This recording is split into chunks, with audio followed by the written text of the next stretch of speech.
Bir U-Drill'in kutusu nasıl açılıyor? Normalde kutuların şurası tam şu köşeler çakışıktır. Hani böyle çekmeye zorlarsan gereksiz bir kuvvet uygulamak zorunda kalırsın. O yüzden kutuyu bir tık çeviriyoruz köşelere doğru. Çevirdikten sonra çekiyoruz ve rahat bir şekilde kutumuz açılıyor.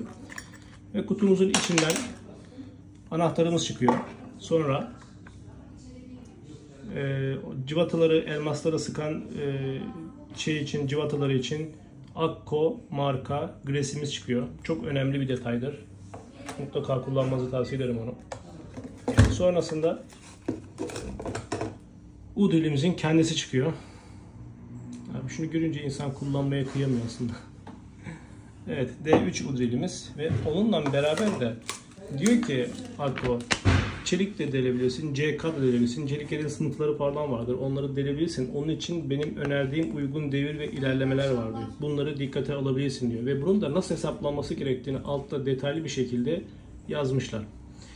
İlerleyen videolarda daha detaylı bir video gelecek. Akko ya da U-Drill'lerin ya da katerlerinin ya da tarama kafalarının, saplı taramaların nasıl devir ilerlemesi hesaplandığını, hangi şartlar altında çalışması gerektiğini hepsini detaylı bir şekilde anlatacağım. Takipte kalın. Bir sonraki videoda görüşmek üzere.